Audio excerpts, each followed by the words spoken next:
Hello नमस्कार मेरे प्यारे भाइयों, आइए मिलकर आज के दिन की हम शुरुआत करते हैं एक नई क्लास के साथ, एक नया संघर्ष के साथ और एक नया विचार के साथ। और हाँ दोस्तों, कैसी चल रही है आप सबकी तैयारी? क्या आपका संघर्ष दोस्तों आपकी सफलता के करीब लेकर आ रही है? अगर दोस्तों आपके मेहनत में सच्ची लगन होगी ना, तो आप जरूर दोस्तों सफलता हासिल करेंगे। और हाँ दोस्तों, जीवन का मूल मंत्र क्या है, सफलता का मूल रहस्य क्या है कि दोस्तों प्रत्येक अवसर के लिए तैयार रहना ही सफलता का मूल रहस्य होता है ना।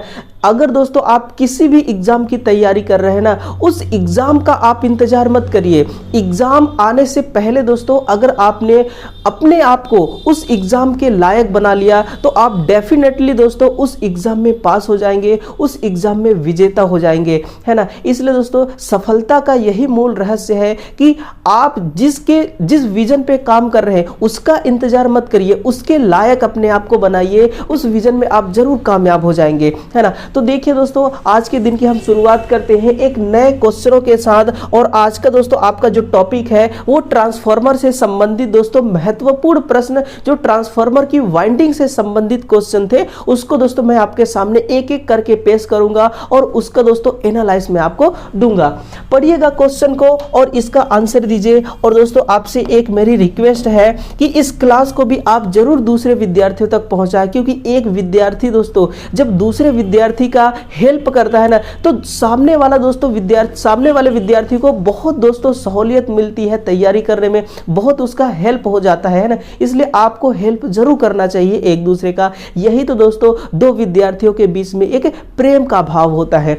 देखिएगा, ट्रांसफार्मर में तृतीयक वाइंडिंग का मुख्य उद्देश्य क्या होता है? तो इसका एक ही मुख्य कारण है दोस्तों कि लघु परिपथ धारा को यह कंट्रोल करती है, फेज कंपनसेटिंग उपकरणों में सप्लाई प्रदान करती है और विभिन्न भारों में दोस्तों ये अतिरिक्त वोल्टेज प्रदान करती है। आंसर क्या होगा? ऑप्शन नंबर सी इसका सही आंसर होगा। इसके अलावा लिखिए दोस्तों, इसके अलावा कहां पर इसका प्रयोग करते हैं, तो पहला पॉइंट डाल के आप खुद नोट करिए दोस्तों। लिखिएगा, जो आपकी टेस्टिंग ट्रांसफार्मर होती है, कौन सी दोस्तों? जो आपकी टेस्टिंग ट्रांसफार्मर होती है ना, उस ट्रांसफार्मर दोस्तों वोल्टेज कॉइल के रूप में हम इसको प्रयोग करते हैं। किसके रूप में दोस्तों?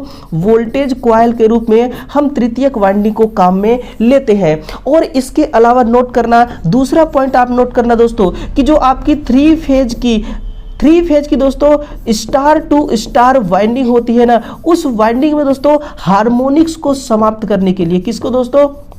लिखेगा हार्मोनिक्स, मैग्नेटिक करंट को, हार्मोनिक्स वाली जो मैग्नेटिक करंट होती है दोस्तों, उस करंट को ये कंट्रोल करने का काम करती है। तो ये दोस्तों कई सारे ऑप्शन है और इन सभी ऑप्शनों को आपको नोट करना चाहिए। दोबारा क्वेश्चन को सुनिए कि ट्रांसफार्मर जो तृतीयक वाइंडिंग होती है उसका मुख्य उद्देश्य क्या है? शॉर्ट सर्किट करंट को कंट्रोल करती है और दोस्तों कंपनसेटिंग उपकरणों को सप्लाई प्रदान करती है, फिर विभिन्न भारों पर अतिरिक्त वोल्टेज प्रदान करती है। इसके अलावा दोस्तों कहां पर हम काम में लेते हैं, इसका यूज कहां पर होता है कि जो स्टार कनेक्टेड ट्रांसफार्मर होती है ना, थ्री फेज प्रकार की, उसमें दोस्तों हम क्या करते हैं, जो हार्मोनिक्स मैग्नेटिक करंट होती है उसको कंट्रोल करते हैं। फिर testing transformer voltage coil, testing transformer में वोल्टेज कॉइल के रूप में काम में लेते हैं। अगला क्वेश्चन पढ़िए कि LHHL इसका मतलब क्या है? लिखिएगा दोस्तों, जो L है ना, L का मतलब होता है लो वोल्टेज, इसका मतलब होता है लो वोल्टेज। और जो आपका HH आपको दिखाई दे रही है ना, इसका मतलब होता है दोस्तों हाई वोल्टेज, लो वोल्टेज और हाई वोल्टेज। तो इस प्रकार का क्या किया गया है, अरेंजमेंट किया गया है। पहले एक लिंब है, देखिए ये एक आपका ट्रांसफार्मर का लिंब है। इस ट्रांसफार्मर लिंब में पहले दोस्तों लो वोल्टेज को रखा गया है, फिर इसके ऊपर दो हाई वोल्टेज को रखा गया है, फिर इसी में दो लो वोल्टेज को रखा गया है, फिर हाई वोल्टेज को। तो इस प्रकार से अरेंजमेंट किया गया है। तो दोस्तों क्या पूछा गया है, इस व्यवस्था की प्रतिघाती परास कितनी होती है? दोस्तों मध्यम इसका इंपीडेंस होता है। इंपीडेंस का मान कैसा होगा? इसमें मध्यम इंपीडेंस का मान होगा। अब एक बात और लिखना दोस्तों, एक पॉइंट और लिखना कि LLHH LL और HH, अगर इस प्रकार का दोस्तों वाइंडिंग अरेंजमेंट किया गया है तो इसका दोस्तों इसका क्या होगा? उच्च इंपीडेंस होगा, उच्च प्रतिघाती परास होगा, है ना। इसको आप नोट करिए। अगर आपसे पूछ दिया जाए कि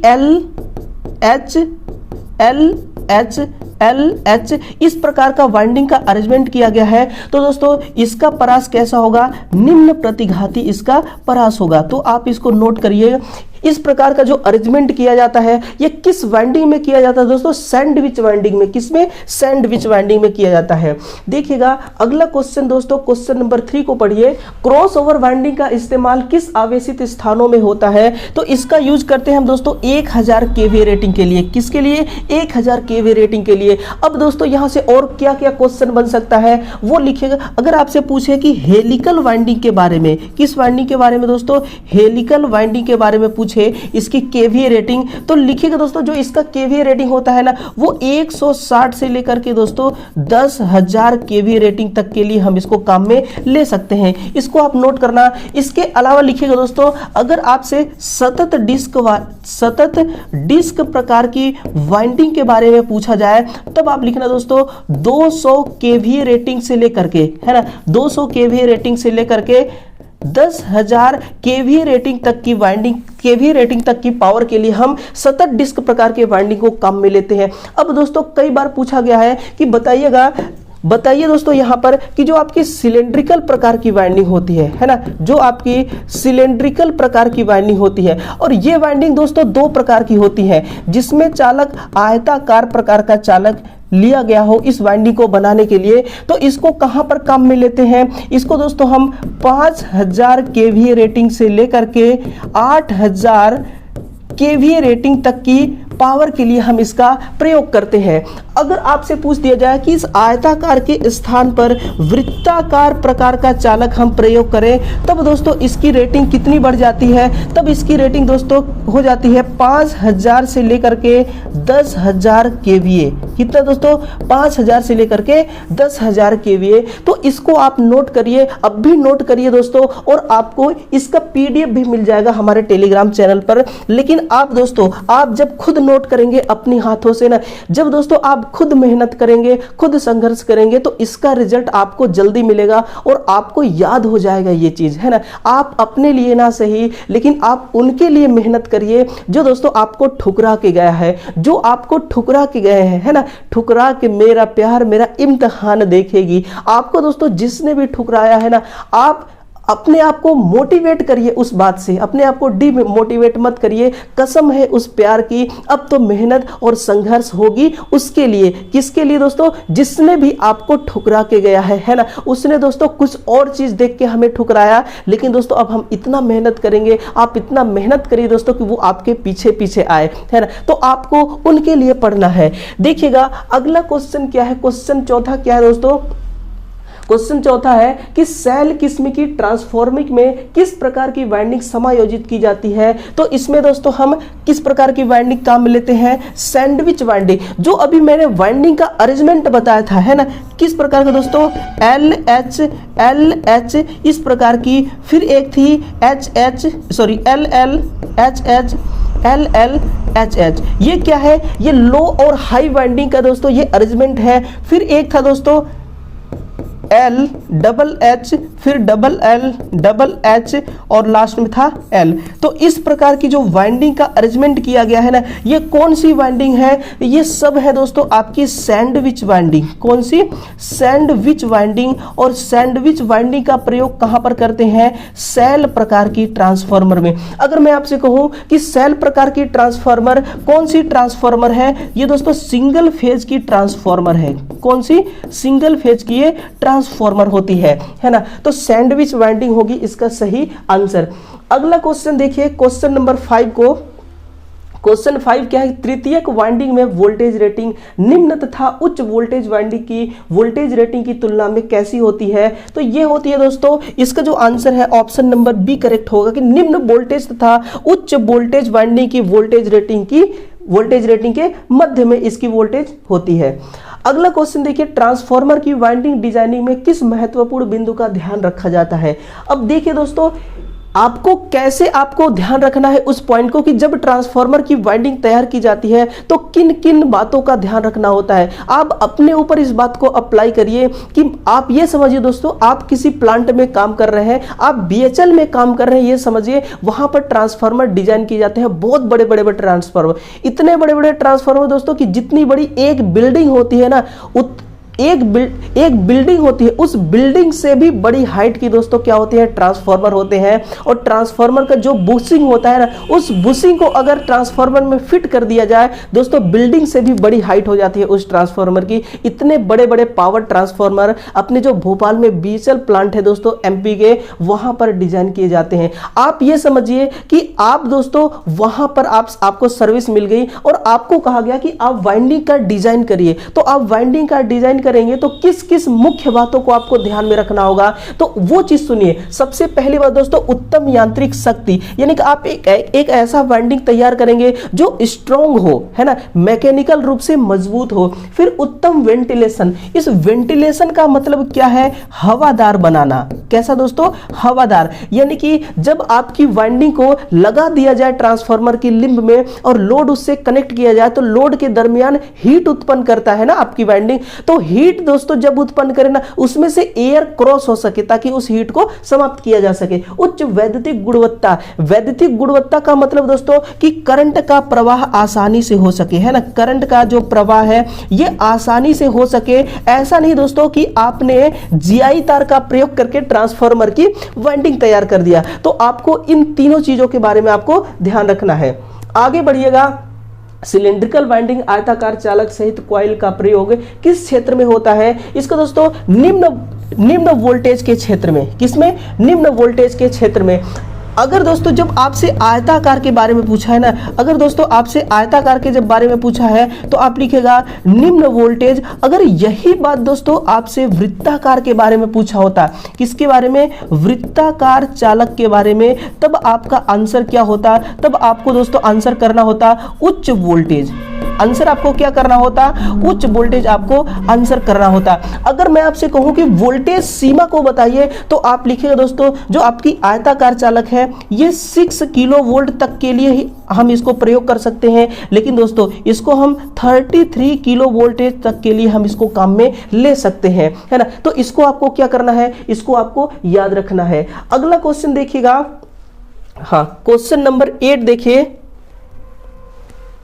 क्वेश्चन 8 है, सतत डिस्क वाइंडिंग में वोल्टेज रेटिंग कितनी होती है। वोल्टेज रेटिंग आपको बताना दोस्तों, ऑप्शन नंबर सी है 3.3 केवीए से लेकर के कितना दोस्तों, 3.3 केवी से लेकर के 220 केवी तक के दोस्तों आप 220 केवी लाइन के लिए आप किसको प्रयोग करेंगे, सतत डिस्क प्रकार की वाइंडिंग।